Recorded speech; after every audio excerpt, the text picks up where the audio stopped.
la place. Au nom de Jésus, amen. Est-ce qu'on peut s'asseoir et acclamer Dieu très fort en s'asseyant? Amen, amen, amen. Amen. En vérité, je vous le dis. Normalement, je n'ai plus besoin de prêcher. Normalement. Est-ce que des gens qui ont compris tout ce qui se sont passés comprennent ce que je dis? En vérité, je n'ai plus besoin de prêcher parce que les choses que je vais nous dire, ça c'est déjà passé. Ça c'est déjà passé. Et je vais vous faire rire. Normalement, je ne devais pas prêcher tout seul ce matin. Il y a notre sœur Niken qui est à la porte là-bas, qui devait avoir un micro et se tenir à mes côtés et prêcher avec moi. Vous savez pourquoi? Le vendredi, elle était programmée pour la prière normalement. Elle avait reçu des sujets de prière. Manque de temps, elle n'a pas pu. Et c'est vendredi soir que Daniel a balancé la fiche dans le groupe où elle a vu mon thème. Dès qu'elle a vu mon thème, elle m'a appelé. Je l'ai appelé. Et elle m'a dit, mais j'ai reçu ces choses-là, je voulais prier pour ça. Je lui ai demandé, qu'est-ce que tu as reçu? Et en moins de 10-15 minutes, elle m'a développé une bonne partie de mon message. Amen. Et le message s'est déroulé sous vos yeux. Dieu est grand. Et je bénis Dieu pour la vie de tout un chacun, la vie de Armand et pour comment l'Esprit fait les choses. En temps normal, je connais mon frère Armand. Je lui ai dit, vas-y. Parce que le Saint-Esprit utilise chacun et il fait ce qu'il veut. Amen, amen. Je vais essayer d'être très rapide. Toi, dispose-toi. Quand on était en train d'adorer tout à l'heure, j'ai reçu une pensée du Seigneur. C'est, je vous ai amené aujourd'hui à la transfiguration. Il y a 3 disciples que Jésus a pris. Il avait 12 disciples. Il en avait plusieurs. Mais il a sélectionné 3. Aujourd'hui, il y a beaucoup plus que 3. Nous sommes tous invités. Dieu nous amène sur la montagne. On était à la montagne. Aujourd'hui, il nous propose une expérience de transfiguration. Tu vas entendre des paroles, tu vas entendre la Bible, mais écoute-la différemment aujourd'hui. Il y a des passages que je ne te donnerai pas l'origine, je lirai, mais toi écoute en étant à la montagne. La présence de Dieu est là, la gloire est là. Et comme je le dis, le royaume des cieux est ici. Le royaume des cieux s'est approché de toi ce matin. On a vécu le royaume en direct et nous sommes fils et filles du royaume.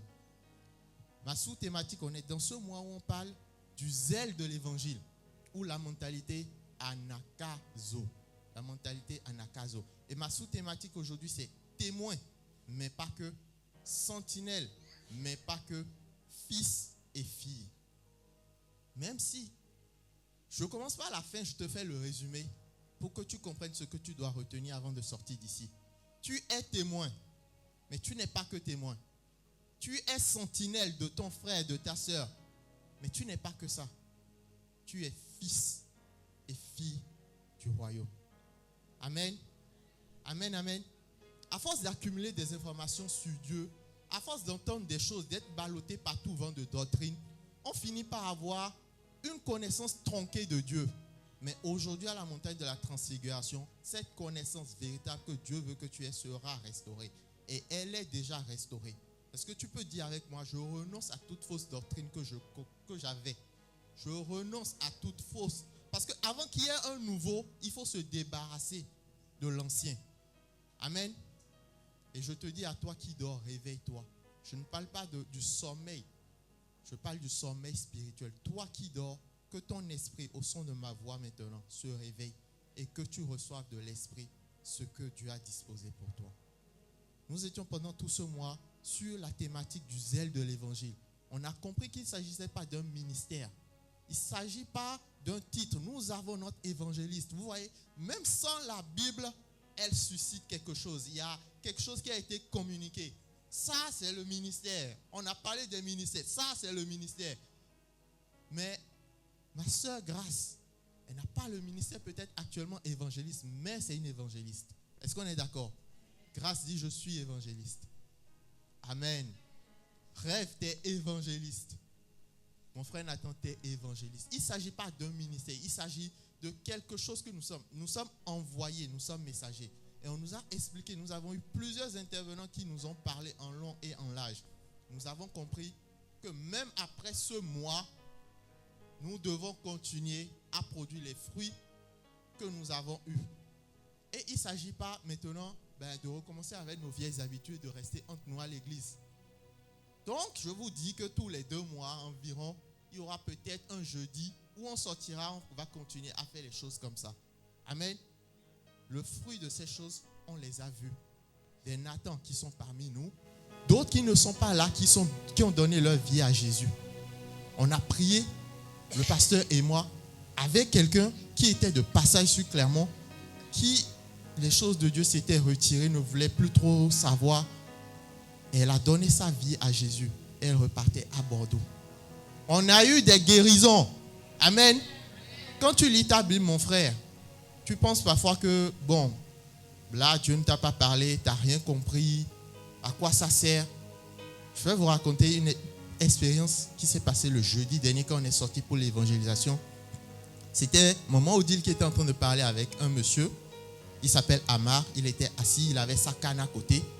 Et ça se voyait que le gars, à peine il pouvait marcher. Il titubait vraiment. Et j'ai été poussé par l'esprit à aller, parce que maman était en train de parler, je ne savais pas de quoi. Quand je suis arrivé, elle dit, ah bonjour, c'est ma maman. Hein. Il a dit, ah bon, c'est ta maman, mais je ne veux rien lui faire et tout. Et maman Odile m'a passé le relais, elle est partie. Et il m'a posé une question directe, il m'a dit, c'est qui l'homme le plus riche de la terre qui a existé? J'ai dit, c'est Salomon. Il a dit, ah mon frère, il m'a pris dans ses bras. Direct, quand j'ai répondu, c'est Salomon. Et j'ai compris que c'est le Saint-Esprit qui m'ouvrait une brèche. Si je ne savais pas que c'était Salomon, si je n'avais pas répondu Salomon, ou la réponse que Dieu lui l'attendait, quelque part il va se dire, les aventuriers là, ils viennent me parler de Dieu, mais ils n'y connaissent rien. C'est important que tu saches ce que ton Père dit dans sa parole. Parce que c'est la parole. Tout à l'heure, le pasteur nous disait que Dieu, quand tu lui rappelles sa parole, c'est alors là que tu engages ta foi et il agit. Pas cette embrassade qu'il m'a fait, il a commencé par me parler de David. Que David voulait faire un temple à l'Éternel, mais l'Éternel ne l'a pas permis. Il a permis que ce soit son fils. Il dit, oui, je sais. On a parlé beaucoup de l'Ancien Testament. À un moment, moi, j'ai vu la canne. Je lui ai dit, mais qu'est-ce qui se passe? Pourquoi tu as ça? Il m'a dit, il m'a expliqué, fracturé et tout, que c'est compliqué. Et je lui ai dit, tu veux que je prie pour toi? Il a dit oui. J'ai prié pour lui, j'ai déclaré. Et dans la prière, comprenons fils et filles de Dieu, on a l'autorité, on a le pouvoir. Jésus, quand il a dit à ses disciples, il ne leur a pas dit, priez que Dieu exauce. Il a dit, guérissez les malades. Tu dois être assez humble pour savoir que c'est le Saint-Esprit qui le fait en toi. Mais toi, guéris. On ne t'a pas dit, prie si Dieu veut bien, Dieu va le faire. Guérissez. Je vous ai déjà donné mon propre témoignage. Les médecins disent, j'ai une excroissance à la hanche droite. Je vous dis, j'ai 2 cannes dans ma cave à la maison. On m'a envoyé faire une radio. Ils ont vu, ils ont déclaré des choses. Le chirurgien devait m'opérer. On m'a demandé de faire l'IRM. On m'a demandé de passer un scanner. Quand je suis allé passer l'IRM, moi j'étais parti par la foi, je savais que j'étais guéri. Le radiologue ne comprenait pas pourquoi j'étais venu faire l'IRM. Parce qu'il ne voyait rien. Le chirurgien me diagnostiquait environ 7 à 8 mois d'immobilisation. Je suis là devant vous. On est parmi les 8 mois. Je suis là devant vous. Amen. J'ai prié pour ce monsieur Amar. J'étais encore en train de prier quand il s'est mis à pleurer. Et je lui ai demandé après la prière d'essayer de se lever. Il a essayé une première fois, il n'a pas pu. Il a essayé une deuxième fois, il n'a pas pu. J'ai voulu l'aider, il a dit non. Et il s'est relevé. Et il s'est mis encore à pleurer. Et il m'a embrassé, on s'est embrassé, on a loué Dieu ensemble. Et je lui ai demandé de nous rejoindre. Et il m'a montré sa petite bière à côté. Il dit je dis, c'est pas grave, on t'accepte comme ça parce que Dieu t'accepte comme ça. Quel regard tu poses sur ton prochain? Il fume, il est dans la dépendance, il est pécheur. Jésus est venu pour les brebis perdues. Il dit, ce ne sont pas les malades qui ont besoin de médecins. Je lui ai dit, c'est pas grave. Viens. Et il s'est levé. Il est resté un moment tout seul, il s'est rhabillé et il nous a rejoints. Est-ce que vous avez senti l'émotion qu'il avait quand vous étiez en train de l'embrasser? Est-ce que vous l'avez senti? Dieu guérit encore aujourd'hui. Il a fait pour moi. Il a fait le jeudi dernier. Il a fait aujourd'hui, là. Et c'est pour ça que ces choses se sont passées avant que je ne parle. Est-ce que quelqu'un comprend? Le royaume des cieux s'est approché de nous. C'était quand? C'était le vendredi ou le jeudi. Il y avait ma soeur Jemima qui était chez moi. Elle se plaignait de douleurs au dos. Elle n'arrivait pas. C'était bloqué. C'était compliqué. Et poussé par l'esprit, là, j'ai demandé à ma femme Mounira, j'ai demandé à Ben de prier pour elle. On a fait un TP accéléré de guérison. Après, on lui a demandé de checker. Parce que c'est important quand vous priez pour les gens, de leur demander leur ressenti. Tu pries, tu dis Amen, tu t'en vas. Dieu veut que tu saches qu'il a agi et la personne doit savoir que Jésus a agi. Bien sûr, il y a des guérisons que Dieu peut permettre que ce soit progressives. Mais il y a d'autres, c'est instantané. On lui a demandé de checker, elle a checké. Sur le coup, elle sentait encore un peu de douleur. On a reprié, elle sentait encore, ça s'est diminué l'intensité, mais elle sentait encore un tout petit peu. J'ai dit, par cette foi qu'on a, tu seras restauré. J'ai oublié hier de lui demander comment elle allait. Aujourd'hui, elle m'a dit, nada, qu'elle n'a plus rien. Qu'elle n'a plus rien. C'est le Dieu qu'on prie. C'est le Dieu qu'on présente. Et il est là. Il est ici. Il est en toi. Et ma soeur, tu es guéri. Toi qui m'écoutes. Mon frère, le passé que tu as laissé là, agenouillé, c'est passé. Amen, amen. Témoin, mais pas que. Sentinelle, mais pas que fils et filles. Je fais mon maximum pour aller très vite, mais reste connecté à ce que je dis. Amen, amen. La sentinelle, le pasteur nous avait expliqué pendant la semaine que la sentinelle est là pour protéger, dissuader, avertir. Il nous a lu ce passage dans Ézéchiel 33, on ne va pas le lire, je le lis pour vous rapidement.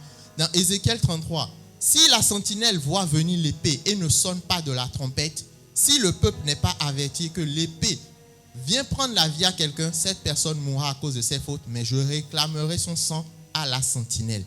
C'est toi, fils de l'homme, que j'ai donné comme sentinelle à la communauté d'Israël, à la communauté Jésus-Christ, le soleil de la vie. Tu dois écouter la parole qui sort de ma bouche et les avertir de ma part. Tout à l'heure, Armand a été une sentinelle. Il a reçu par la foi. Il a osé se lever, il a parlé au nom de Dieu. Et s'il avait retenu ce qu'il avait reçu, les choses ne se seraient pas passées comme ça. Le pasteur avait à cœur de prier pour la guérison avant que je ne fasse la prédication. Ils ont été des sentinelles. Dans ta vie, tu es une sentinelle. Dans ta vie, pour ton frère, tu es une sentinelle. Il y a peut-être un banc à côté de toi qui est vide. C'est qui n'est pas là? Tu es sa sentinelle.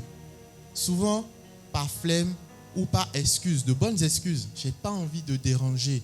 Peut-être un dimanche, je ne vais rien te dire. Je ne te vois pas 2 dimanches, 3 dimanches. Je vais te déranger. Je vais te déranger. Est-ce qu'on a des sentinelles responsables dans cette église? Des gens qui aujourd'hui se disent, oui Seigneur, devant toi, je reconnais et j'accepte être sentinelle de mon frère et de ma soeur. Est-ce qu'il y en a? Dieu a demandé à Caïn, où est ton frère? Il lui a répondu quoi? Suis-je le gardien de mon frère? Et Dieu te demande, est-ce que tu veux bien être le gardien de ton frère aujourd'hui? Est-ce que tu veux? Je n'entends aucune réponse. Tu le veux? Même si elle te saoule. Même si elle t'a énervé. Même si elle est bizarre avec toi. Tu es d'accord? Sentinelle, mais pas que. Ma soeur, Niken, m'a donné cet exemple quand elle était en train de me prêcher mon message. Elle m'a donné cet exemple du Titanic. Est-ce qu'il y en a qui ont regardé le Titanic ici? Ah, Titanic rentré dans Iceberg, pourquoi? Parce que Sentinelle n'a pas joué son rôle. Et normalement, il y a des sentinelles sur des bateaux qui sont censés rester là, juste regarder à l'horizon, voir ce qui se passe. Sentinelle n'était pas là. Dans l'ancien temps, dans l'Ancien Testament ou même dans les empires passés, la sentinelle, sur les tours, reste en haut, quelque part dans un donjon, et son boulot, c'est regarder. Regarde dans ton assemblée. Regarde même dans ton entreprise. Il y a ce collègue-là qui n'est pas chrétien, mais tu sais qu'il ne va pas bien. Tu es sentinelle aussi là-bas. Ce n'est pas que à l'église. Nous avons compris. On nous a menacés, on nous a dit que si on reste juste dans les 4 murs ici, on va nous... Voilà. Même en entreprise, tu es sentinelle. Même quand tu te promènes, Tu es sentinelle. Amen. Et on a des sentinelles dans cette église. On a des sentinelles. J'étais agréablement surpris. Je ne sais plus si c'était Merveille ou Martial le jeudi dernier, qui ont joué leur rôle de sentinelle. J'ai entendu, je vais vous faire le témoignage. Vous connaissez le frère Sharif. Vous connaissez Sharif, il n'était pas là dimanche. On ne l'a pas vu lundi, on ne l'a pas vu mardi, on ne l'a pas vu mercredi. Et jeudi, il est venu pour l'évangélisation. Et j'ai entendu l'une de mes deux sœurs, je ne sais plus laquelle, lui dire, tu étais où? Tu étais où, on ne t'a pas vu? Et tu ne t'es pas connecté. Je me suis dit, waouh. Waouh. Voilà, normalement, le suiveur d'âme, parce que le responsable du suivi des âmes, c'est Sharif. Le suiveur d'âme, il a été suivi. Est-ce que vous remarquez ça? Hein? Le suiveur d'âme, lui-même, il a été suivi. On a dit, frère, ça ne te ressemble pas. Tu étais où? C'est ce qu'on attend. Tu es sentinelle de ton frère. Tu es sentinelle. Vous savez ce qu'on appelle non-assistance à personne en danger? Vous savez ce que c'est? Je me suis un peu renseigné. C'est puni de 5 ans d'emprisonnement et 75 000 € d'amende. Non-assistance à personne en danger. Ce que Dieu te propose aujourd'hui d'être sentinelle, juridiquement dans notre monde là, c'est 5 ans d'emprisonnement. Est-ce que désormais tu veux couper de cette peine chaque fois que tu remarques, tu dis non, flemme. Non, Dieu fera. Je pense qu'il va bien. Il fait des statuts dont il va bien. Erreur. Erreur. On est dans un monde de m'as-tu vu? Mais toi, demande le cœur de compassion de Dieu pour les gens. Amen, amen. Quelqu'un de vous souffre-t-il qu'il prie? Quelqu'un est-il dans la joie qu'il chante des cantiques? Quelqu'un est-il malade parmi vous qu'il appelle les pasteurs de l'église et qu'il prie pour lui et que l'on loigne d'huile au nom du Seigneur? Est-ce que vous avez vécu ces choses-là maintenant? Est-ce que vous les avez vécues? Est-ce que j'ai encore besoin de prêcher? Que l'amour soit sans hypocrisie. Ayez le mal en horreur. Attachez-vous au bien. Par amour fraternel, soyez pleins d'affection les uns pour les autres. Rivalisez d'estime. Rivalisez. Si je dis tout de suite que je vais donner 50 € à ma soeur Jemima, il y en a qui doivent se lever. Non, moi je donne 70. Non, moi 100. Moi 150. Amen. Rivalisez. Tu es d'accord, non? Ma soeur, tu es d'accord? Hein? Rivaliser d'estime. Toi, tu me regardes, tu veux aussi. Amen. Je crois que son regard nous parle. Je crois que son regard nous parle. Amen. Rivaliser. Pourvoyez aux besoins des saints et exercer l'hospitalité avec empressement. Bénissez ceux qui vous persécutent. Bénissez et ne maudissez pas. Réjouissez-vous avec ceux qui se réjouissent. La suite. Pleurer. Est-ce qu'on a vécu ces choses-là ce matin? J'ai les larmes difficiles en temps normal, si ce n'est pas dans la présence du Seigneur. Tout à l'heure, je ne vous dis pas quel effort j'ai fait pour être présentable devant vous. Pleurez avec ceux qui pleurent. Vivez en plein accord les uns avec les autres. Tu es sentinelle de ton frère. Tu es sentinelle. Et ça ne s'arrête pas que ici. Mais tu es sentinelle, tu n'es pas que sentinelle. D'accord? Parce que être sentinelle, à un moment, ça peut fatiguer. Mais tu comprendras pourquoi ça ne doit pas te fatiguer. Dis avec moi, témoin, mais pas que. Témoin, mais pas que. Amen. Est-ce qu'il y en a qui sont témoins de Jésus dans cette assemblée? Lève la main, je ne vois pas ta main, je ne vois pas ta main. Est-ce que tu es témoin? Est-ce que tu es témoin? Un témoin n'a qu'à faire ça. Voilà, toi tu es dans la révélation. Qu'un témoin fasse ça. Amen. Témoin, mais pas que. Qu'est-ce qui qualifiait les disciples de Jésus à être témoins? Écoutez et donnez-moi la réponse après. Mais vous recevrez une puissance, le Saint-Esprit survenant sur vous, et vous serez mes témoins à Jérusalem, dans toute la Judée, dans la Samarie, à Clermont-Ferrand et jusqu'aux extrémités de la terre. Qu'est-ce qui qualifiait les disciples à être témoins? Le Saint-Esprit. Le Saint-Esprit, la puissance du Saint-Esprit. Les deux peuvent être reçus au même moment. Le Saint-Esprit, la présence en nous, et le revêtement, comme ça peut être différent. C'est Dieu qui fait ce qu'il veut. Mais c'est le Saint-Esprit qui qualifiait les disciples à être témoins. Est-ce qu'il y en a dans cette église qui savent qu'ils sont enfants de Dieu et qui ont le Saint-Esprit en eux? Tu es qualifié à être témoin de Dieu. Tu es qualifié à être témoin de Dieu. Celui qui déclare publiquement que Jésus est le Fils de Dieu, Dieu demeure en lui et lui en Dieu. Si tu n'as pas encore fait cette confession de foi et reconnu Jésus comme Seigneur et Sauveur, et j'ajouterai Fils de Dieu, il faut que tu le fasses pour devenir véritablement témoin. Le salut s'obtient par la foi au Fils de Dieu. Et c'est quand on s'identifie à cette mort et à cette résurrection que nous devenons une nouvelle personne. Amen. Amen, amen. Est-ce que nous sommes véritablement des témoins de Christ dans cette église? On a levé la main, oui, on a le Saint-Esprit en nous, on est qualifié. Mais il y a la qualification, tu as les compétences, mais est-ce que tu le fais réellement? C'est la question que je te pose ce matin. Est-ce que tu es vraiment témoin de Christ? Je dis, est-ce que tu es réellement témoin de Christ? Merveille. Est-ce que tu es témoin de Christ? Amen. Témoin, mais pas que. Répète avec moi. J'ai l'exemple dans la Bible d'un homme qui n'avait pas le Saint-Esprit en lui. Parce que la Bible ne me dit pas qu'il a été baptisé. Mais qui est témoin de Jésus beaucoup plus que toi et moi. Qui a défendu le ministère de Jésus beaucoup plus que toi et moi. Et nous allons lire ce passage, c'est dans Jean 9. Je nous invite tous à prendre ça. Jean 9, tout le chapitre. Il est un peu long, mais ça vaut la peine et c'est comme ça que j'ai été inspiré. Jean 9, nous allons d'abord lire du verset 1 au verset 17. Je demanderai à mon frère Sharif, bien sûr, de lire. Verset 1 au verset 17, on fait une pause et ensuite, après, on continuera. Écoute cette histoire, écoute les paroles. Tu es à la rencontre de transfiguration et laisse ces paroles te pénétrer. Nous sommes dans Jean 9, 1 à 17 d'abord et après nous continuerons. Jean chapitre 9. Jésus vit en passant un homme aveugle de naissance. Ses disciples lui firent cette question.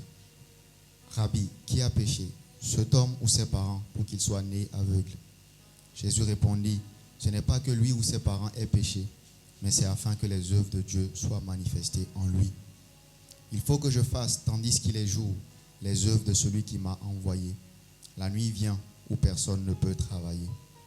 Pendant que je suis dans le monde, je suis la lumière du monde. Après avoir dit cela, il cracha à terre et fit de la boue avec sa salive. Puis il appliqua cette boue sur les yeux de l'aveugle et lui dit, va et lave-toi au réservoir de Siloé, nom qui signifie envoyé. Il y alla, se lava et s'en retourna voyant clair. Ses voisins et ceux qui auparavant l'avaient connu comme un mendiant disaient, n'est-ce pas là celui qui se tenait assis et qui mendiait? Les uns disaient, c'est lui. D'autres disaient, non, mais il lui ressemble. Et lui-même disait, c'est moi. Ils lui dirent donc, comment tes yeux ont-ils été ouverts?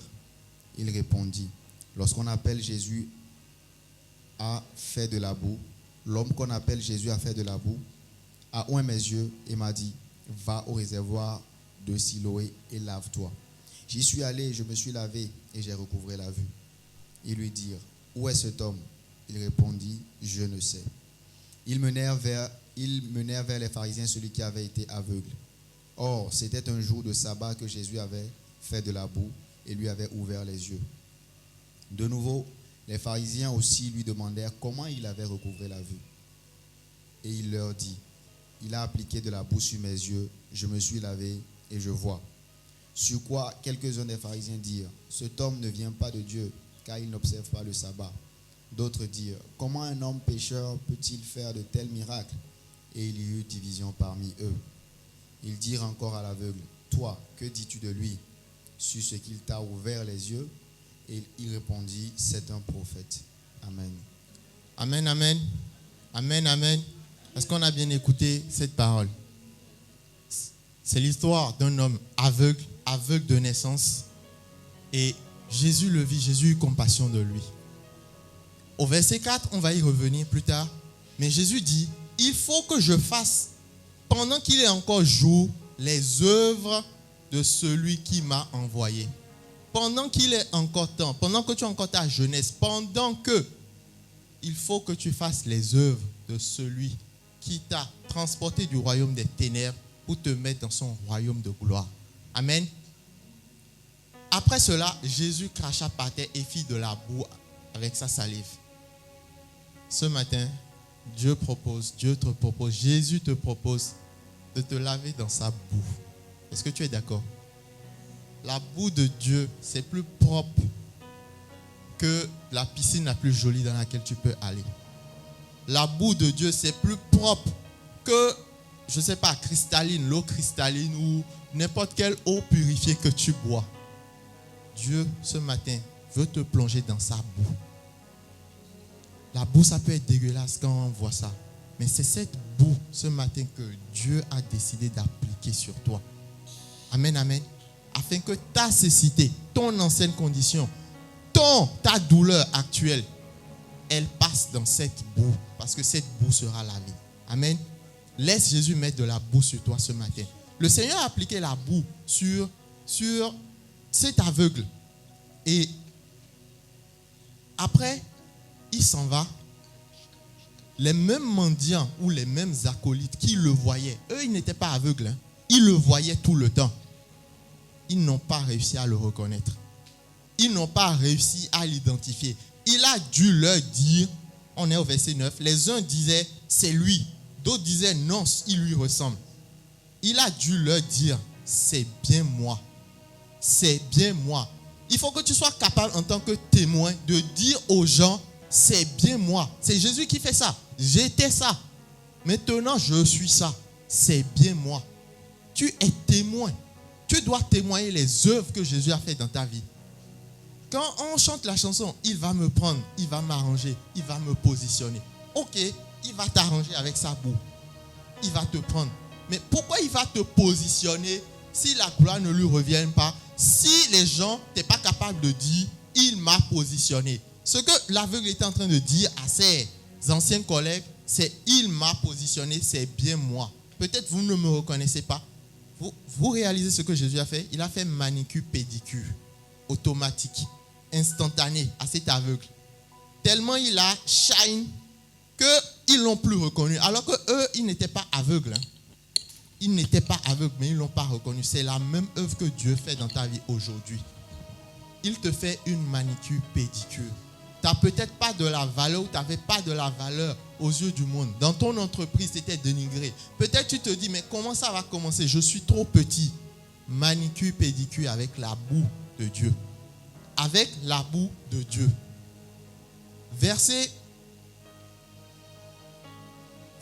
Je suis là au verset 11. Il répondit, l'homme qu'on appelle Jésus a fait de la boue. On l'a appliqué sur mes yeux, il m'a dit, va au bassin. J'y suis allé, je me suis lavé. Voilà. Où est cet homme? Où est cet homme? Il arrivera dans ton moment, au cours de ton parcours de témoin, qu'on te demande, le Jésus dont tu me parles, il est où?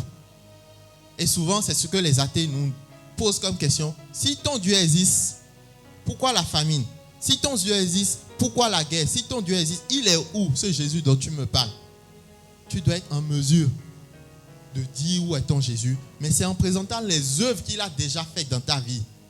Il a répondu, je ne sais pas. Parce que physiquement, il ne savait pas où était Jésus. Toi, tu sais où est Jésus. Le Saint-Esprit est en toi et tu es en relation avec le Père. Mais tu ne vas pas lui dire, Jésus est au ciel. Tu vas lui présenter ce que Jésus a déjà fait en toi. Amen. Amen, amen. Donc, le je ne sais pas montre qu'il n'avait pas de relation avec Jésus. Parce qu'il ne sait pas où trouver Jésus. Ils l'ont pris, ils l'ont traîné vers les pharisiens. Et les pharisiens étaient en train de parler. Il arrivera dans ton histoire, dans ton parcours, que peut-être tu reçois des tribulations à cause du nom de Jésus. À cause de ton témoignage, il peut arriver. Mais quand on t'amènera devant des pharisiens, des gens qui ne croient pas, des gens qui sont athées, on va te demander, mais ce que tu racontes là, est-ce que tu peux l'attester? Regardez avec moi au verset 16. Là-dessus, quelques-uns des pharisiens disaient, cet homme ne vient pas de Dieu, il ne respecte pas le sabbat. Mais d'autres disaient, comment un homme pécheur peut-il faire de tels signes miraculeux? Et il y eut une division parmi eux. Ton témoignage va apporter une division dans des lieux que toi, tu ne sais même pas. Mais cette division, c'est pour la gloire de Dieu. Parce qu'il a fait de la boue, toi, il t'a transformé. Il est en train de te transformer. Tu présentes cette transformation. Les gens se disent athées, mais ça va créer de la division dans leur athéisme. Il y a des gens qu'on a rencontrés jeudi qui m'ont dit qu'ils sont athées, ils ne sont pas ouverts à ces choses, que voilà. Mais en conversant avec lui, il a commencé par me parler de sa maman qui était malade. Je lui ai demandé est-ce qu'il veut que je prie pour sa maman. Et il a accepté que je prie pour sa maman. Moi, j'ai prié pour sa maman. Lorsque cela sera fait, vous pensez que Dieu ne va pas lui rappeler que ça s'est fait au travers de lui? Il y aura une division dans son athéisme qui vont ramener son cœur vers Dieu. Présente le témoignage, ce que Dieu a fait pour toi. Présente ta nouvelle nature. Il y aura une division dans ton entreprise. Les gens vont se dire, elle est différente. On ne peut pas lui proposer les choses comme ça. En sa présence, on adapte notre comportement. Il y aura une division. Une division. Les mêmes pharisiens, plus tard dans la conversation, vous allez voir comment il a même été insolent envers ces pharisiens. Juste en racontant ce que Jésus avait fait pour lui, il avait provoqué la division. Toi, parle de ce que Jésus a fait pour toi. Il a déjà tellement fait. Pourquoi tu le gardes pour toi? Pourquoi tu n'oses pas témoigner? Tu as honte de ce Jésus? Est-ce que tu as honte de moi? C'est ce que Dieu te demande ce matin. Témoin, mais pas que. Témoin, mais pas que. Il dit encore à l'aveugle, toi, que dis-tu de lui puisqu'il t'a ouvert les yeux? Ben, c'est à toi il a fait le miracle, non? Qu'est-ce que tu dis qu'il est? Comment tu présentes ton Jésus? À un moment, on te demandera. Je me rappelle à la Reine Fibre, je ne me rappelle plus en quelle année, 2018 ou 2019, j'étais dans la cafétéria en train de jouer à la console avec des Arabes. On était en plein jeu, PlayStation. Et le gars, il me pose et il me demande, Jésus, c'est qui? Moi, j'étais choqué. On était en train de jouer. Je ne me rappelle plus si je gagnais ou si c'est lui qui me perdait. Il me dit, Jésus, c'est qui? Je l'ai regardé. Je me suis dit, Seigneur, qu'est-ce que tu me fais là? En ce moment, je venais fraîchement. Mais je me suis défendu, vaille que vaille, pour lui présenter. C'est lui qui a demandé. C'est lui qui a demandé. Il arrivera des moments où le Saint-Esprit va te faire une passe décisive.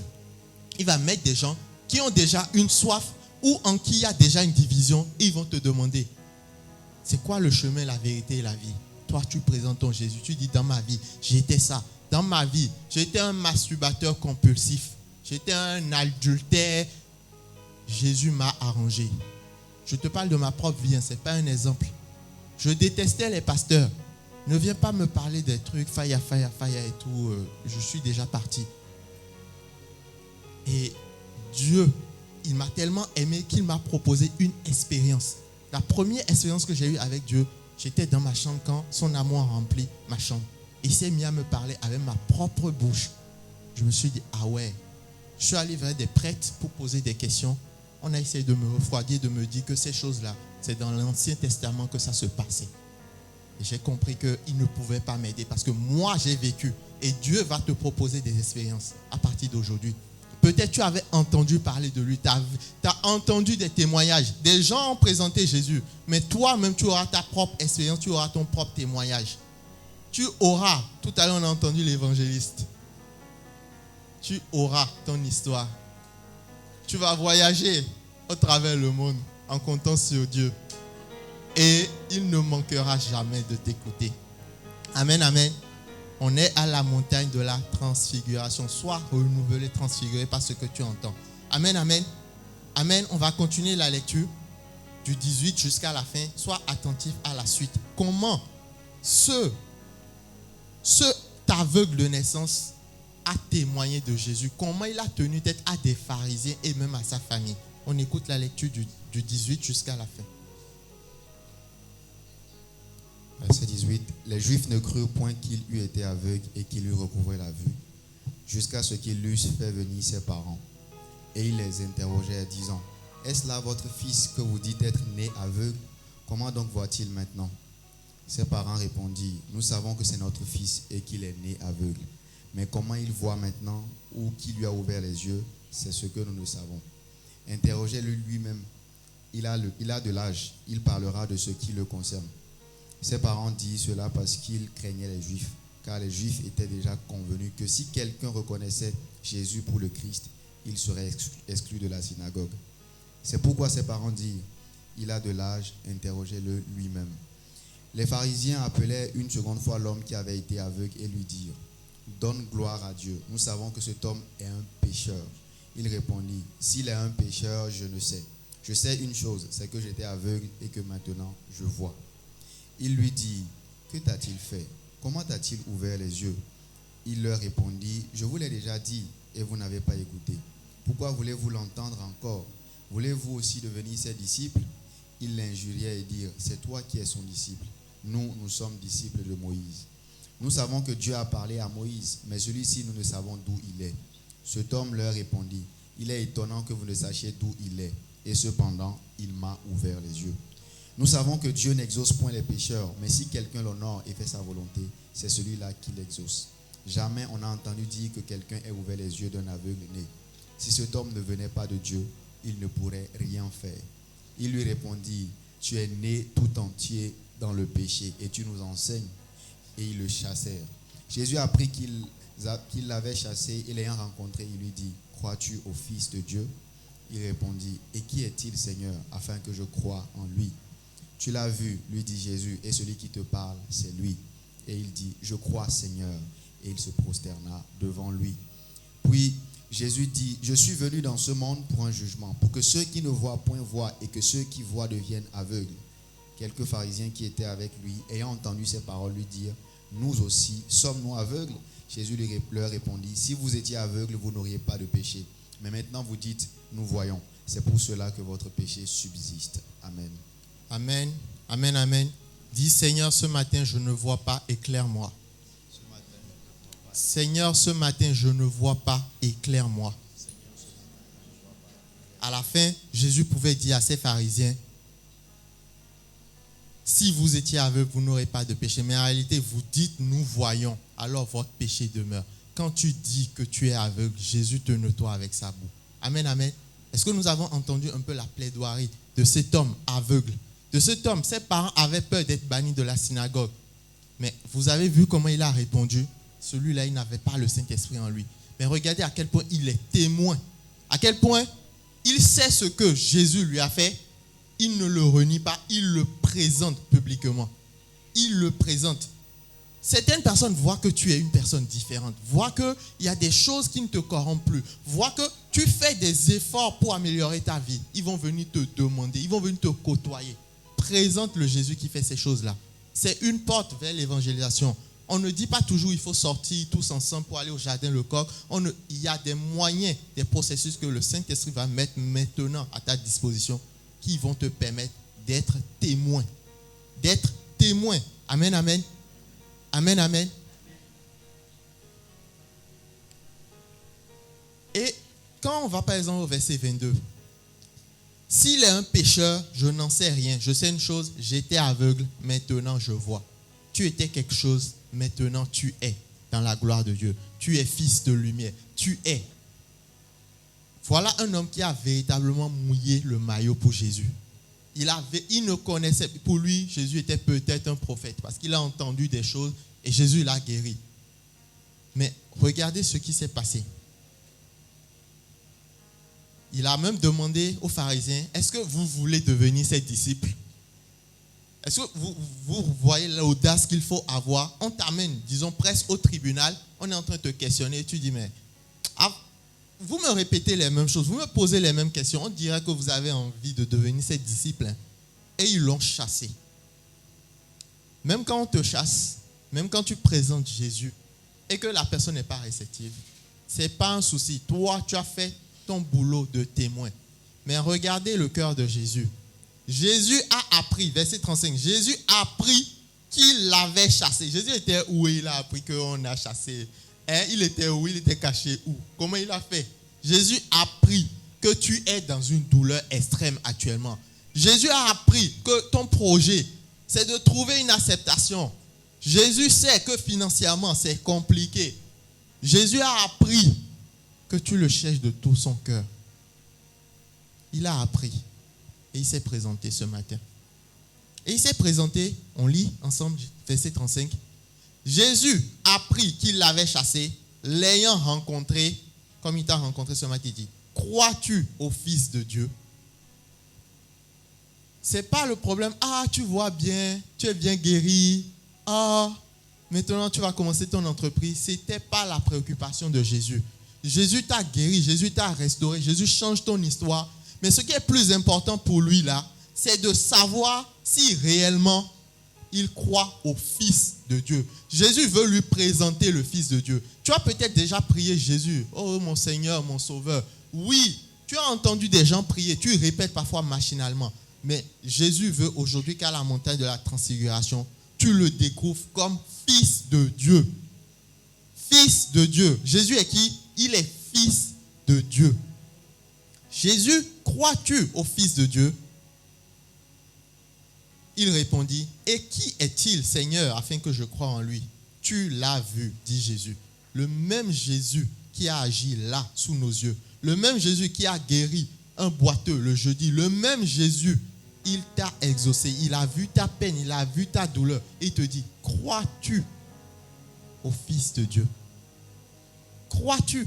Parce qu'on nous dit que c'est lorsque nous portons le regard sur le Fils de Dieu que nous sommes vraiment affranchis. Nous sommes vraiment libres, nous sommes vraiment... Et cette transfiguration, c'est le Fils de Dieu. Quand les 3 disciples étaient à la montagne, ils ont contemplé l'agneau immolé.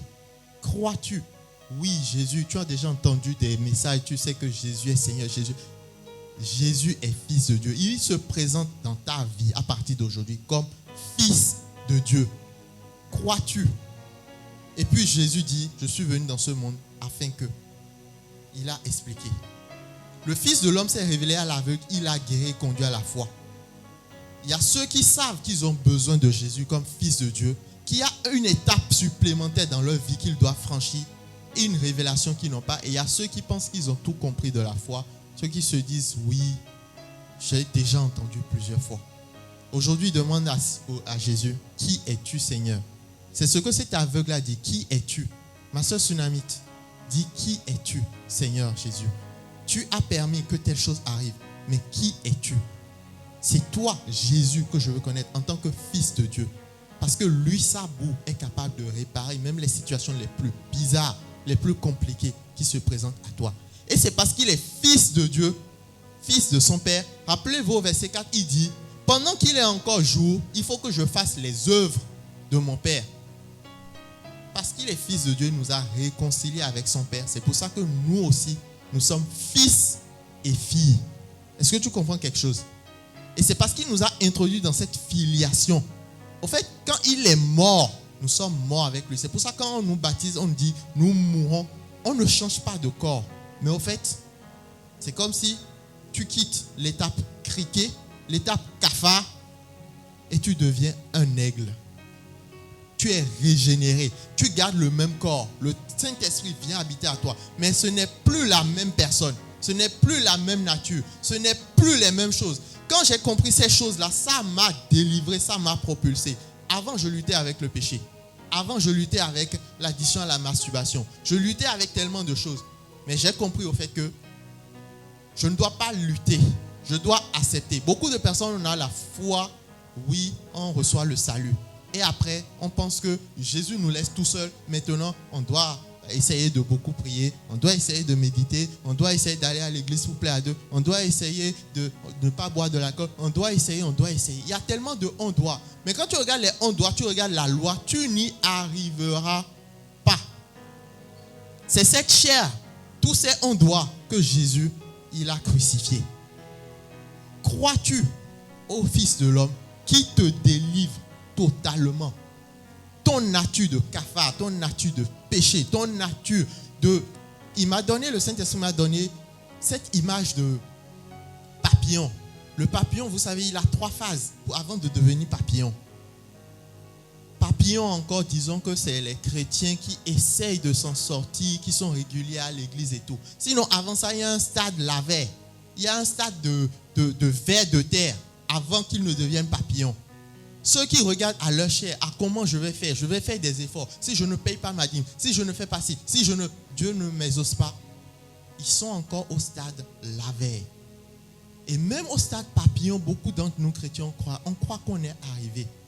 Mais le Seigneur, en fait, pas ça, moi, ça nous a shifté. On est des aigles.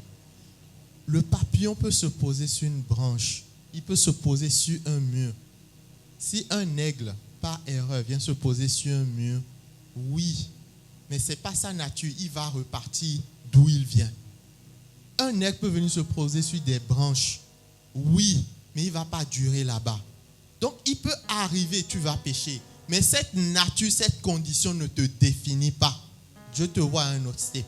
Tu es témoin, tu es sentinelle de ton frère, mais tu n'es pas que ça. Tu es fils et fille du royaume. Tu es fils.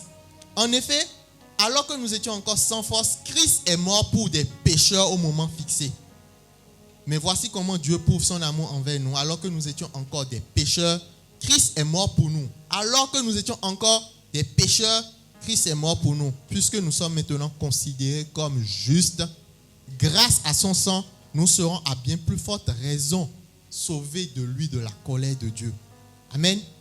Je vais terminer par ce verset et je fais vraiment vite. Écoutez le verset, je ne vais pas le donner. Écoutez-le, saisissez le sens. Comprenez bien ceci. Ce que nous étions avant a été cloué sur la croix avec le Christ. Alors le péché qui fait partie de nous-mêmes est détruit et nous ne sommes plus esclaves du péché. Oui, celui qui est mort est libéré du péché. Mais si nous sommes morts avec le Christ, nous croyons que nous vivrons aussi avec lui. Nous le savons bien, depuis le Christ s'est réveillé, il ne doit plus mourir. On est d'accord que Christ ne doit plus mourir. La mort n'a plus de pouvoir sur lui. Le Christ est mort et sa mort l'a séparé du péché. Le Christ est mort et sa mort l'a séparé du péché. Ce n'est pas mes mots, c'est la Bible. Une fois pour toutes, maintenant il est vivant et sa vie est tout entière pour Dieu. De même, vous aussi, vous devez penser ceci. On n'a pas dit que ton corps a changé. On n'a pas dit que tu dois quitter le monde et mourir. On dit, vous aussi, vous devez penser ceci. Vous êtes morts en étant également totalement séparés du péché, mais en étant unis à Christ, vous êtes vivants pour Dieu. Est-ce que quelqu'un peut acclamer son Dieu? Est-ce qu'un fils qui comprend que parce que Jésus est mort et ressuscité, je suis fils, et parce que je suis fils, je comprends que je suis une sentinelle, parce que je suis fils et que je dois faire les œuvres de mon Père, je suis un témoin. C'est parce que je suis fils que je suis témoin, c'est parce que je suis fils que je suis sentinelle, et ça ne doit pas me fatiguer. Amen, amen. Est-ce qu'on peut se lever et prier? Prie compte tenu de ce que tu as compris. Prie compte tenu de tout ce qui s'est passé. Parce que tout ça, on l'a vécu. Prie, remercie Dieu parce qu'aujourd'hui, il te propose une relation en tant que fils de Dieu. Oui, ton Seigneur, oui, ton Sauveur. Mais si tu n'es pas encore passé par les eaux du baptême, annonce-toi. Annonce-toi parce qu'il y a cette vie, cette transition que Jésus te propose aujourd'hui à la montagne. Élevons la voix et prions. Seigneur, je te dis merci. Merci parce que tu es bon. Nous comprenons que nous ne sommes plus esclaves de la mort. Nous ne sommes plus esclaves du péché. Nous ne sommes plus esclaves même des malédictions qu'il y avait eu dans nos familles. Des malédictions ou des choses, des tribulations. Parce que tu as condamné là dont les ordonnances nous condamnaient. Tu nous as introduits dans une filiation avec ton Père. Nous comprenons que nous sommes fils et filles. Non seulement fils et filles, ton Saint-Esprit en nous capacite d'être de véritables témoins. Nous capacite d'être des sentinelles les uns des autres. D'être à la brèche pour sonner de la trompette afin d'aller et de faire de toutes les nations des disciples. Il ne s'agit pas d'un ministère. Il ne s'agit pas d'être à plein temps, être en train de parler de Jésus, mais notre vie sera un modèle. Quand nous aurons des brèches, nous allons témoigner, nous allons apporter ta parole, nous allons guérir. C'est parce que nous sommes des fils que nous faisons des œuvres de guérison. C'est parce que nous sommes des fils que nous faisons les œuvres de notre Père. Je prie que tu révèles à chacun d'entre nous les œuvres pour lesquelles tu nous as appelés. La Bible nous dit que Dieu a préparé d'avance des œuvres afin que nous les pratiquions. Je prie que tu pratiques les œuvres de ton Père. Je prie que tu pratiques les œuvres de ton Père. Je prie que tu pratiques les œuvres que le Saint-Esprit dépose en toi. Et je prie que à cette montagne de transfiguration, tu identifies Jésus comme fils et que de cette révélation, de sa boue qui te lave, qui est un avant et un après, je le déclare sur toi, je le relâche dans cette assemblée, je le relâche au nom puissant de Jésus. Soyez abondamment bénis.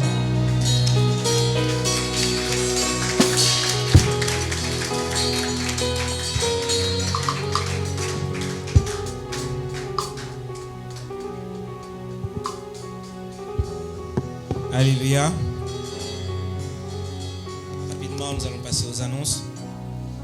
Pour ce qui est des annonces, nous avons nos cultes hebdomadaires le mardi et jeudi, 18h30 à 20h. Le mardi, culte d'intercession, et le jeudi, culte d'enseignement, et ainsi que de partage biblique. Et le dimanche, de 10h30 à 13h, notre culte dominical. Rapidement, un message nous a été envoyé sur WhatsApp par le pasteur Désiré concernant l'achat des chaises pour l'assemblée à Kinshasa, qui a leur culte inaugural de leur nouvelle adresse le dimanche prochain, le 6 juillet. Et le prix d'une chaise est à $20, donc ça tourne entre 17 et 18 euros. Et pour ce qui est pour ceux qui souhaitent cotiser, veuillez me voir moi ou le pasteur Désiré. Et pour ceux qui sont en ligne aussi, vous allez voir les informations s'afficher au bas de votre écran. Je crois que j'arrive à la fin des annonces. Et nous allons dire au revoir à ceux qui nous suivent via Internet. Que Dieu vous bénisse. Passez une excellente semaine. Nous pouvons leur dire au revoir, ils nous entendent.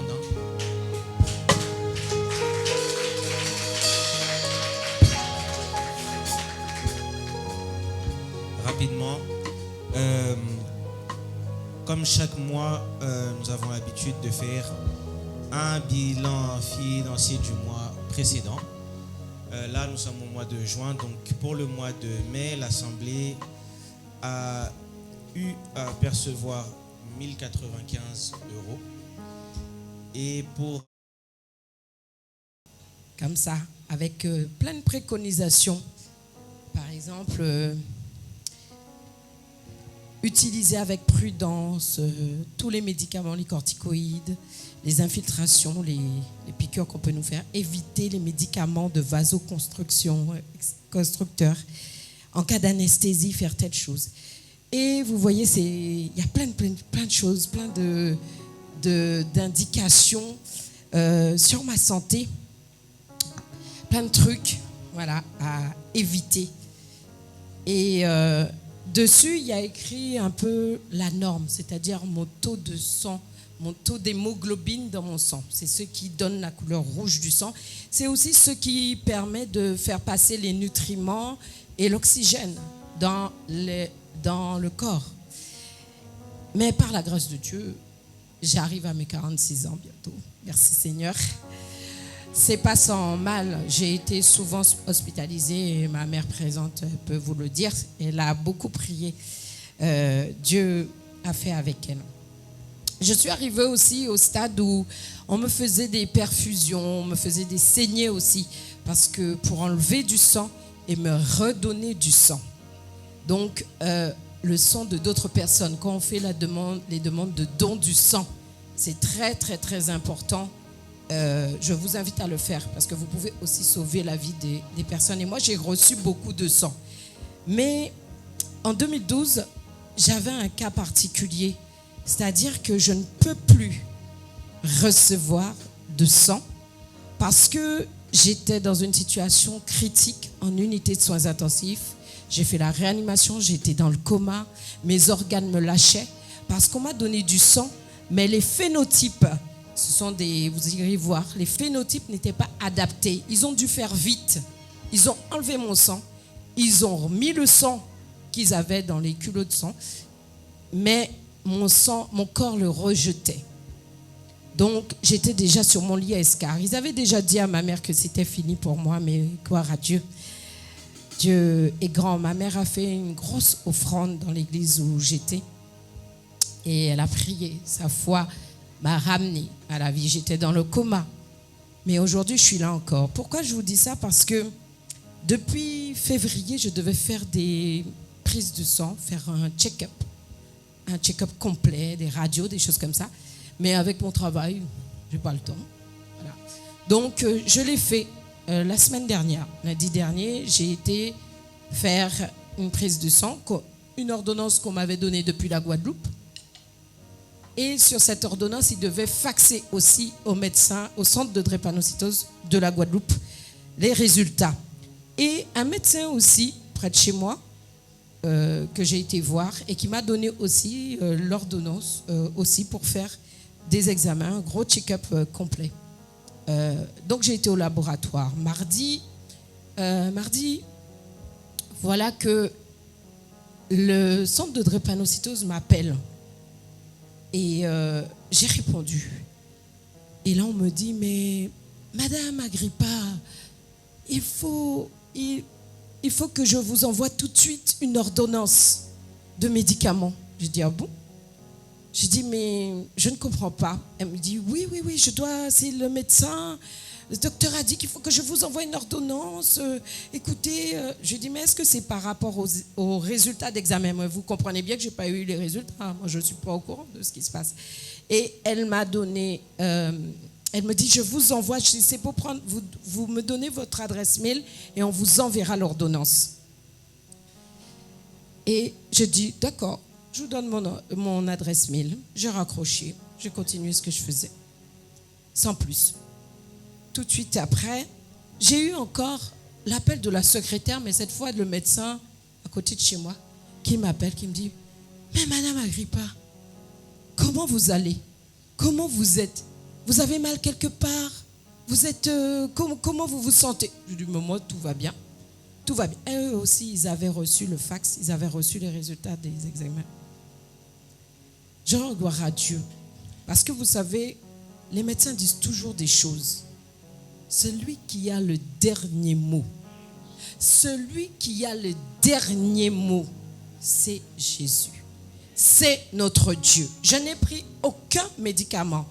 Je parle aux merveilles de Dieu. Je parle à des gens qui ont des maladies incurables. Les gens, il n'y a rien pour nous. Il n'y a rien. Il n'y a pas de médicaments. Il n'y a pas de possibilité autre. Mais Dieu n'a pas fini avec moi. Tous les jours, quand je mets le pied par terre, je dis merci Seigneur. Parce que jusqu'à aujourd'hui, c'est confusion dans le camp de l'ennemi. Je ne prends pas de Doliprane, je ne prends rien du tout. Mais je reste dans la présence de Dieu. Et j'ai la foi, car celui qui a notre vie entre les mains, c'est notre Dieu. Notre Rédempteur s'élèvera, le dernier sur la terre des vivants. Il faut comprendre cela. Aujourd'hui, je comprends pourquoi je devais témoigner cela. Parce qu'avec tout ce qu'on a eu, tout ce qu'on a vécu, je veux que vous puissiez avoir la foi. Non pas pour ne pas faire ce que les médecins disent de faire. Oui, il faut faire les examens. Moi, ils m'ont dit qu'ils m'envoient des ordonnances. J'attends les ordonnances. Mais moi, je sais une chose, j'ai confiance en Dieu. Rien n'est impossible à notre Seigneur.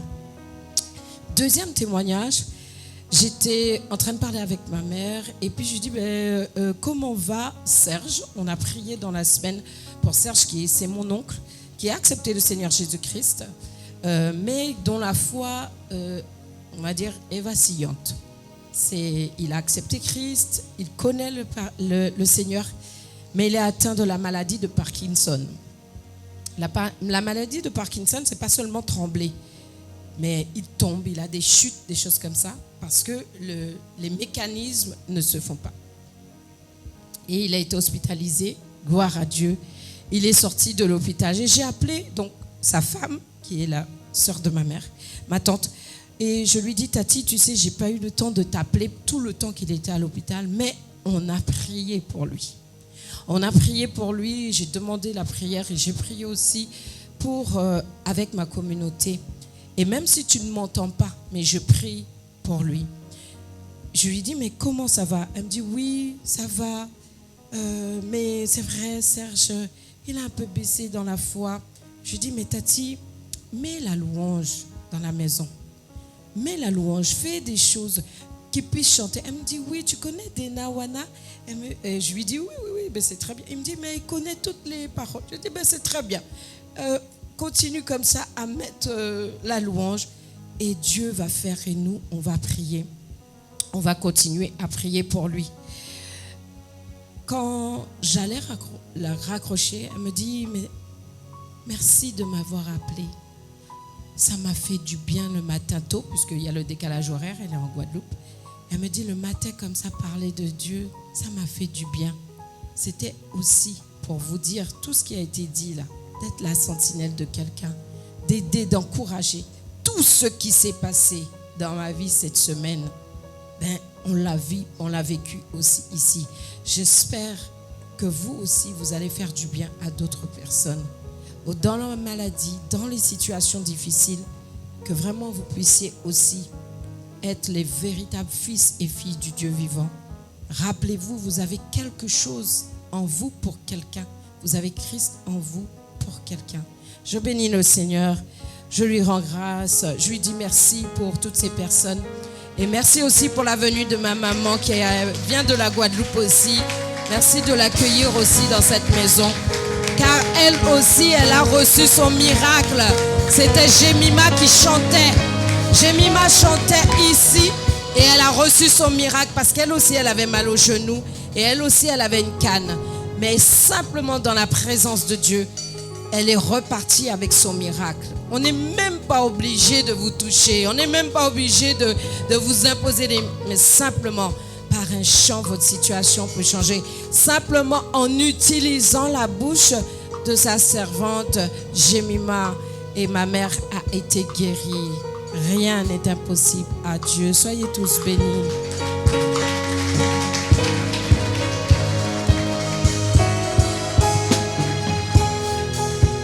Alléluia. Nous tendons vers la fin. Et nous avons une sortie activité au bowling. Pour les personnes qui avaient prévu de venir, je vais vous demander à la fin du culte, lorsque la prière de clôture aura été faite, de ne pas partir rapidement, d'aller voir le frère Armand et de donner votre nom. Une participation de 5 € a été demandée. Si vous l'avez, de la remettre au pasteur Aristide. Deuxième parenthèse, pour ceux qui souhaitent faire des actions de grâce ou toute autre chose autre que des offrandes via le TPE, je vous demanderai de le préciser au moment où vous faites la transaction. Ce sera noté à l'arrière du ticket et de reprendre votre ticket.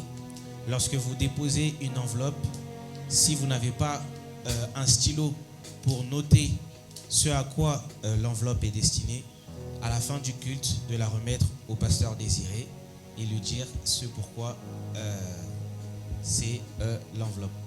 J'espère que vous m'avez tous compris. Soyez bénis. Je vais demander au pasteur désiré de prier pour la fin de notre culte et notre semaine.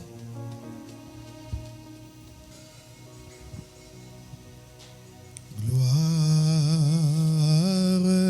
nous sommes debout. Gloire, gloire à l'agneau. Nous chantons gloire. Nous chantons gloire. Chantons tous gloire.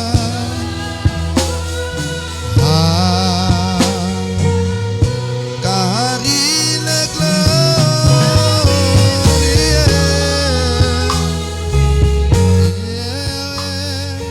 digne de régner, l'agneau est souverain. Tous élevons nos voix, levons nos voix pour l'adorer.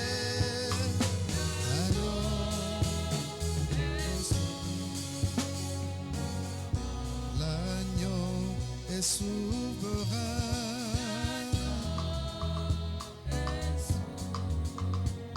Jésus est souverain.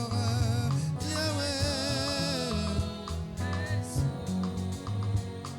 L'agneau est souverain. Souverain. Seigneur, tu es souverain. tout ce que nous voyons, notre Dieu, inférieur à toi. Père, j'ai pris notre Dieu pour ces cultes que tu as daigné bénir, pour la présence de chacun d'entre nous que tu as rendu possible. Père, nous te disons merci pour ce temps précieux, ce temps de qualité, ce temps de grâce que nous avons passé devant toi. Tu es avec nous au début comme Alpha, tu as cheminé avec nous comme Emmanuel et tu viens de finir comme Oméga. Nous te disons merci notre Dieu parce que tu sécurises notre départ. Pendant que nous allons rentrer dans nos demeures, notre Dieu va au devant comme un défenseur et demeure derrière comme un protecteur. J'ai pris que toutes les maladies qui ont dérangé les enfants de Dieu puissent fléchir devant toi. Laisse que notre Dieu, le bonheur et la grâce nous accompagnent. Et que partout nous serons, nous soyons, Père éternel, de ceux qui seront porteurs des faveurs et des grâces, des bénédictions venant de toi. Car lorsque tu nous bénis, tu fais de nous des canaux de bénédictions. Merci pour tout un chacun, pour nos familles respectives. Merci pour l'église de Kinshasa. Merci notre Dieu pour tout ce qui est en train de se préparer, même pour cette église de Clermont-Ferrand, pour ce que tu feras. J'ai prié notre Dieu pour nos bien-aimés qui n'ont pas pu être des nôtres ce matin. Que tu puisses, notre Dieu, Papa, les toucher par tes sons. La raison de leur absence, toi, tu la connais. Laisse que tu puisses accorder à chacun de revenir. Ceux qui sont fatigués, donne-leur la force. Ceux qui sont affaiblis, donne-leur la vigueur. Et accorde-nous la grâce d'être expérimentés encore. Permets que nous puissions nous retrouver sur Google Meet à 20h45 pour te dire encore merci. Et permets notre Dieu que nous puissions y participer durant toute la semaine qui arrive. Et que notre semaine soit bénie d'avance. Et que tout ce que nous ferons puisse réussir. Nous brisons tout ce qui n'est pas de toi. Que nous déclarons nul et sans effet au nom de Jésus. Que toute la gloire te revienne à toi, le seul vrai Dieu. Au nom puissant de Jésus. Tout le peuple dit Amen, Amen, Amen. Acclamons le Seigneur. J'aimerais seulement nous rappeler, chaque dimanche quand tu viens, essaye d'inviter quelqu'un. Essaye d'inviter quelqu'un. Dans ton immeuble, au travail, à l'université, bien que c'est fermé, nous avons des contacts. Essaye d'inviter quelqu'un. Amen. Que Dieu vous bénisse et shalom.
Thank you.